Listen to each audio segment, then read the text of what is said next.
Welcome back to Tyers and Braaiers. I'm Love. I'm Nick Rabinovitz. And today we're on the garden route in Knysna. Today it's forests and featherbeds, Estuaries and espetardas. shellfish and shucking. We meet Charlene and a 1974 food truck. We visit Colin and his nostalgic motorbike collection. I feed you some beef sliders for patkos. And we finish off with a scenic braai with Nicole and Vubu. Nick, you know there are seahorses in this estuary. How'd you know? Sea horse. Horse, yeah.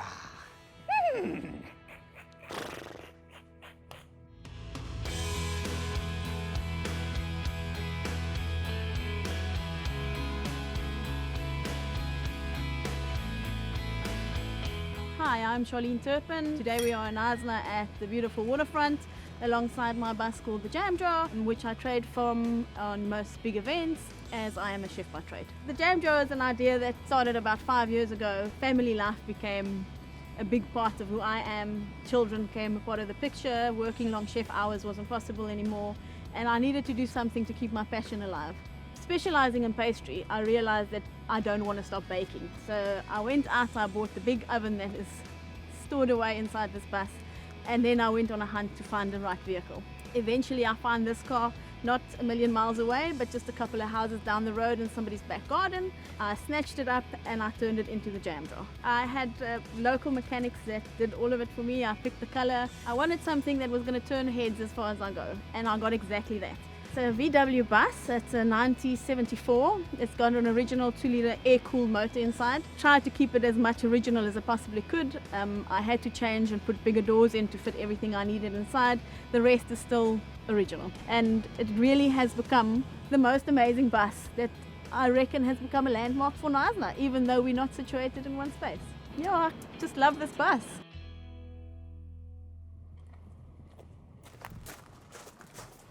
You must be Charlene. Yes, yes. I'm Nick. Hi, Nick.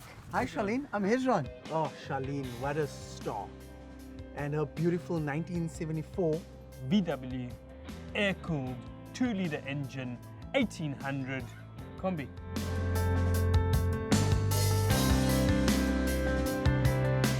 So we're in the garden route, Nick, in Knysna. Yeah, we arrived at the lagoon, sometimes called an estuary. The Sometimes a waterfront. lagoon. The most important estuary in South Africa, which means all the other estuaries should really take a hard look at themselves. When did you move down to Knysna? About 14 years ago. At that time, I was in Dullstroom. But you're Something's so coming blessed up. to be living out here in beautiful Knysna. Extremely, extremely. We will not change this for the world. Obviously, with a food truck and my line of work, my husband works away, so we could really be living anywhere. For the car enthusiasts out there, tell us about the original state of the vehicle when you found it. When I found it, it was beautiful from the outside, but unfortunately, as soon as I started pulling out the interior inside, I realized that this whole frame was put together by wood, and it was Was it all a camper rotten. van at It the was a time? camper van, Wow. van at the time. So So hippies sold it to you. Hippie sold it to me, yeah. Locals, I won't mention any names. Nomads, vagabonds. But That's these it. vehicles only go to hippies, so from hippie to hippie. This is someone who's taken her dream and become a mom of 2 children, Yes. not wanted to work long restaurant hours, and decided, you know what, I'm gonna live my dream in the back of a combi. As a chef, she's an awesome person. She's got lovely red hair, which I think that shows her passion. And she took us around Knysna a bit to this lovely spot on the beach where we overlook the 2 heads. Yeah, at Leisure Island, or as I call it, Treasure Island, because when there's a rainbow, sometimes you find like a pot of gold. Or maybe you just find pot. So on Treasure Island, we frolicked in the grass, and I prepared for us today a pulled beef on mini slider burgers, some red cabbage, some white cabbage, some chopped up apple, raisins, a dollop of mayonnaise, a squeeze of lemon, a shake of salt, and a grind of pepper. Mix that all up in a bowl, and there you've got an ultimate coleslaw. You like coleslaw? I do like coleslaw. So I just cut the little slider open, put a whole dollop of beef on, put the coleslaw over it, put the bun on, and Bob's your uncle. Or as we say in the bun business, Bob's your aunt. Bob's your aunt. Is that what we say in the bun In business? the bun business, yeah.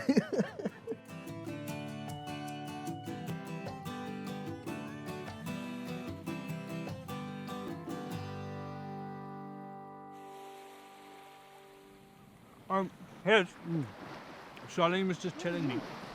If you glance behind over your right shoulder, you'll see the one head is full of houses, the other east is head. not. That's right, And the west reason is head. because of the television presenter, William Smith. Do you remember him? Yes, Maths the and guy who science. helped me fail maths. Yeah, he owned that whole head there. In fact, I remember now, one afternoon, it was a maths problem that he based Sold on from this home. thing. He said if you've got normally two heads, he had that way of talking. Normally two heads is better than one, but if you take one head and you build houses on it, and then the other head you do nothing with, it's probably one head's going to be more valuable than two And then his head was most certainly more valuable than because the he other. did nothing. And then he sold it. Did you sell the head? Yeah, How did you like the bun? Tell me about it. How was the slider for you? I liked it a lot. 1, 2, 3, go! The slider is really good. I'm glad you enjoyed it. Charlene really enjoyed it as well. It was a bit messy for her. Where do we go from here? What's next? Yeah, I think the motorcycle room. the Motorcycle motorcycle room. room? Okay, Yeah, okay. let's go yeah, check that's out it. the bikes. So much fun. All right, Let's come. go. Cheers. Slider and all.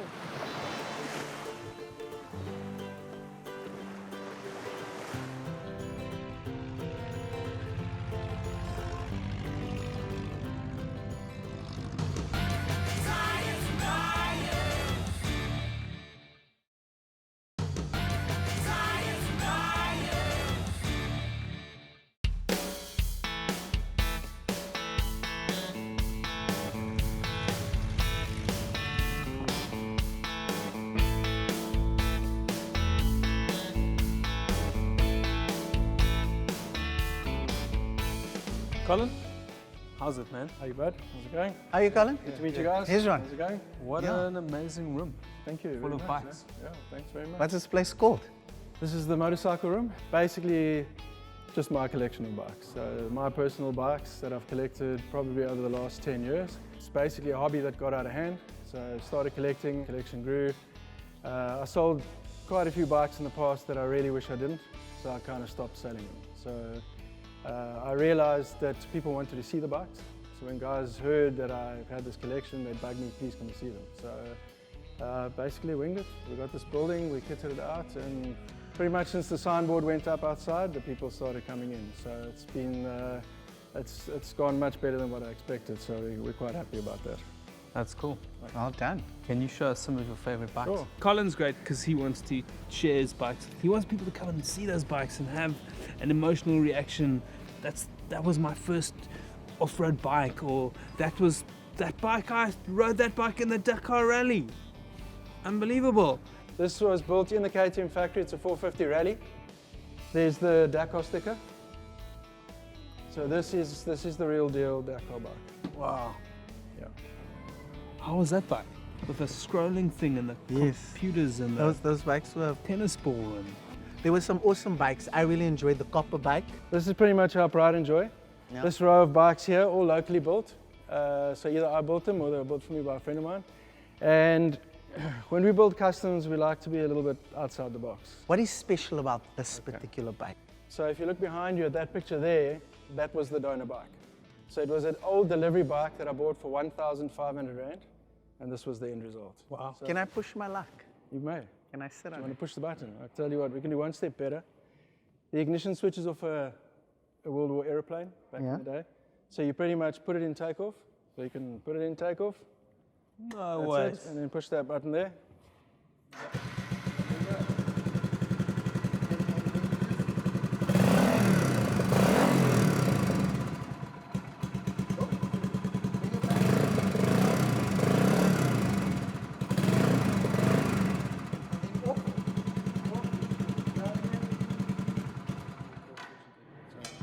That's pretty much it. And good thing I warmed it up before you guys got here.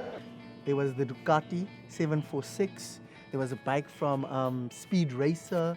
That was a beautiful classic bike. What is this? It looks like something out of Speed Racer. That's it. Yes. It's a BSA race bike from the 1950s. What I like about this bike is it was what we call a privateer's bike. Oh my It God. wasn't some famous race guy's bike. It was just a guy like me or you, wanted to go racing, bought a bike, and again, they modified it a bit, bought out the engine, put a racing tank and a fairing on it, and the guy went racing. A beautiful BMW touring bikes. They were my favorite actually was the trike we sat on together. That was That big tourer. Very comfortable. From where you were, Yeah. I felt you were a bit close to me. I feel like you know a lot more about bikes than I thought you knew. I like motorbikes. Yeah. So Colin is really, he's not a hoarder. He's sharing his passion with people. He's saving the bikes. He's not just sharing them and hoarding. He's not hoarding them. He's resurrecting them, guys, from the dead. There are zombie bikes in there that have never seen the light of day. And he's giving them the kiss of life. Sometimes they're still dead, but they're there. And people can see them and go, oh my God, that's that bike with the thingies and the other thingies, and we've never seen those thingies before. It's actually, he calls it preserving South African motorbike history. This is a 4-cylinder, 2-stroke, pretty much a race bike that's been put on the road. So it's from the early 80s. The history of the bike, the rarity of the bike, because it's 2-stroke back in the good old era. When I grew up, the guys were racing these, and I didn't think in my life I would see one, let alone own one. So this was one of the first truly rare collectible bikes I bought. So it's a very special bike to me. Colin's a great guy. Beautiful motorcycle room. Knysna, very lovely. When we arrived here, rainy, and now look at this. Sunny Yeah. blue skies. Enough rain just to put out some fires. Good for And the I region. think now it's time to go and find out who our Braaiers are. Are we going to Braai? I think we are going to Braai. I'm hoping we're going to shuck oysters. Have you shucked before? I've actually won a couple of shucking competitions. I feel Yeah. like every time I see something, I find out that I didn't know about how amazing you are. Thank you, Nick. It's my patko skills, actually. How many can you shuck in a minute? I can do up to 80 oysters a minute. Oh, shucks, his hairs.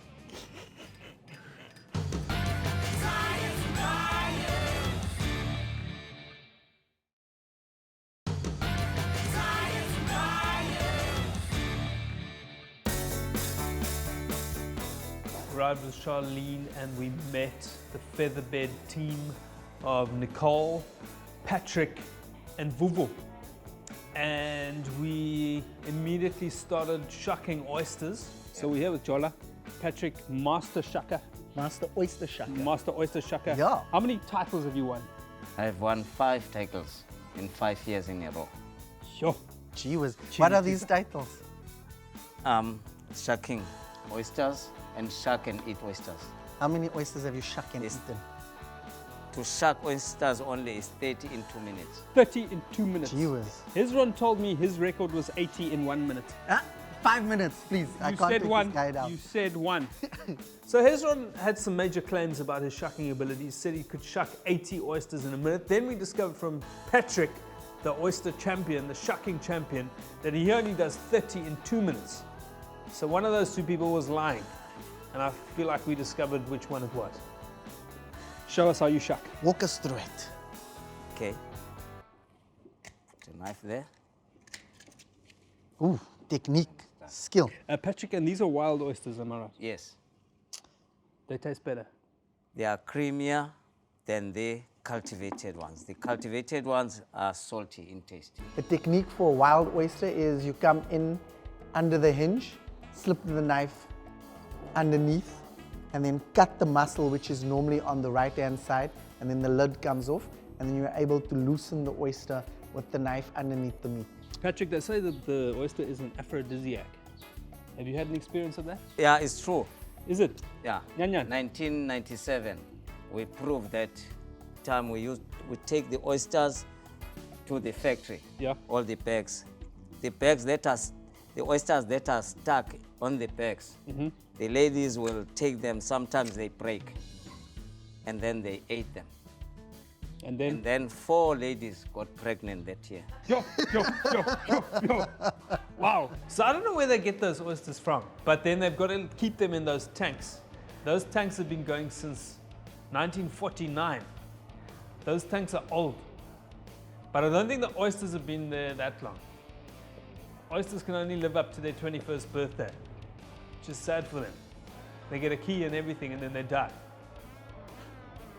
So he showed us how they keep them fresh in there. They've got pumps and seawater, and it's got to be like 11, 12, 13 degrees.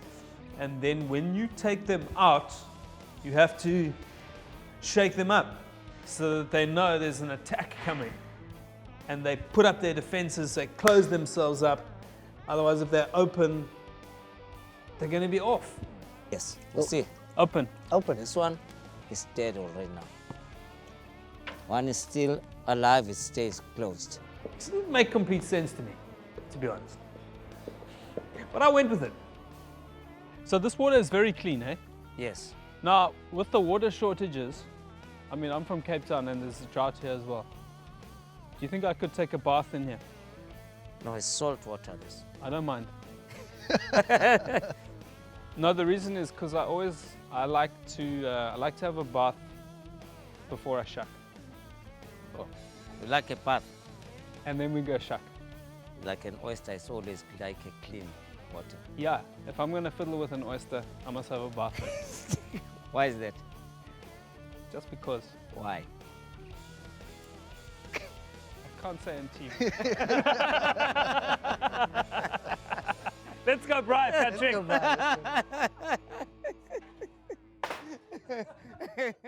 So tonight was cool in the sense that we crafted. It was a craft braai.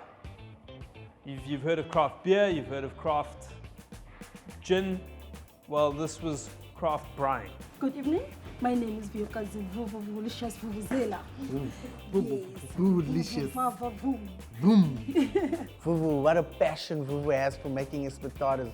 Vuvu is the sort of person that prepares food with love. Even though she does it professionally, she adds so much love into the food she prepares. We did some West potatoes. There was an amazing selection of ingredients. The ingredients looked fresh, they looked delicious. You know, I just wanted to eat it, but obviously I have to cook it first. So there was ribeye steak, there were chicken fillets, there was butterfish, which was also cubed for going on the espetado. Then there was a selection of vegetables. They had some onions, jalapenos, mushrooms, dried apricots, and they had pineapple, which was kind of interesting for an espetado. So yeah, the braai was very interesting, it was very smoky. And myself and Nick will walk through the process of preparing an espetado.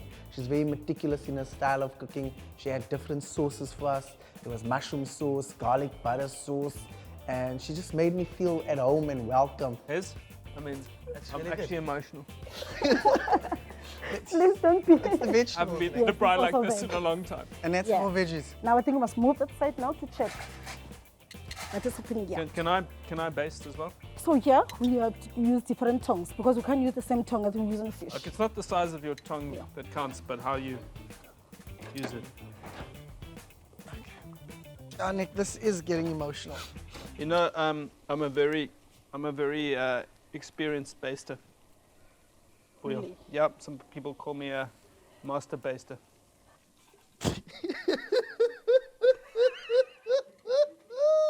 We also had cooked oysters, which was a first for me. There was oysters with some garlic butter and breadcrumbs. So what happens is the garlic butter cooks the oyster and the breadcrumbs acts as a lid. So the oyster steams inside its juices with the butter, and it keeps the oyster moist and tender and delicious. So that was the first for me, but a delicious experience. I'll definitely be cooking oysters again. Who knew you could schnitzel an oyster? A snoister, as I call it. Oh, the setting, Knysna, such a beautiful place.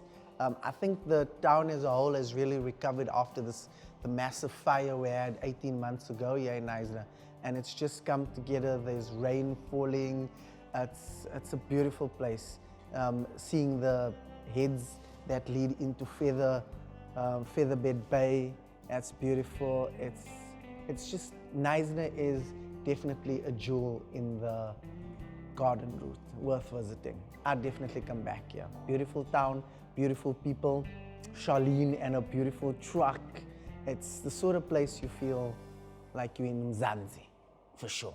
The cocktail today was a sour Irishman, and dealing with a sour Irishman, you definitely need an assistant. So I got myself an assistant today to help me prepare the drink. His name was Confidence, and we prepared the sour Irishman together. It's a single shot of whiskey, a single shot of apple sours. Shake that together with a bit of lime and lemon juice, and then pour that into a short little glass. Add some ice. We garnished with orange, apple, and blueberries. Topped it up with ginger beer and apple juice. a really delicious, easy Irish, sour Irish meal. The company was many people from the company, the Featherbed Company, which has been around a long time, and they've been through a rough 18 months since the fire. Everyone in this town has been through a rough time, but they have pulled together. The sense of community here is palpable, and these guys have the Featherbed Reserve across the estuary. The whole place burned down, and that place, people's jobs and lives depended on that place, livelihood. For a lot of them, the most stressful period of their lives, losing houses, losing businesses, and their resilience is inspiring. They've reopened the Featherbed Lodge, the Featherbed Nature Reserve, and it looks amazing. I can't wait to get to that side of the lagoon. Nicole, tell us a bit about this beautiful place you have here, and tell us what it means to you. Thanks, Hezron. Yeah, wet is just one of a portfolio of products that we have in the beautiful town of Knysna. You guys asked me earlier on why I like living here, and it's Knysna is a really peaceful place to raise your children. We've got all the beautiful nature, the lagoon, the forest, and it's just really such a cool place to be able to enjoy outside and not be stuck in what we would call a rat race. It means a lot to you. It's close to your heart. Yes, absolutely. And you've been in the town how long? 22 years. Wow. 22 years. Yeah, I think I'm part of the furniture now, so to speak. Yeah. And you would say you like it here? I love it. I love it. I wouldn't live anywhere else. What an experienced team, people that know a lot about the products they're serving, they know a lot about the food they're preparing, the life cycle of the food. It was an amazing experience. The menu was really good, very diverse. Really enjoyed it. We had just a great evening with Knysna locals. You know, it's a chill place. There's only 60, 70,000 people here, and they're just great people. They love the natural resources. They love the estuary, the water, the lagoon. They love being on the water. They love fishing. They chilled village folk. They got a great sense of community. They love each other. They support each other, and they all know how to shuck an oyster. They're master shuckers. So we'd just like to express our heartfelt thanks to you all. Thank you to everybody, particularly Charlene, for We love you, schlepping us, I think that's the word, schlepping us around in your 1974 VW Combi powder blue food truck. You're amazing, and we love that you're following your passion here in this beautiful town. Thank you, Nicole, and the Featherbed Company, and the amazing chefs from Wet. Did you ever think about calling it Wet? Good. No. It's been an amazing day. We love all of you. Thank you for introducing us to this beautiful town, this wonderful cuisine, oysters, and let us all join together and say, Viva Knysna!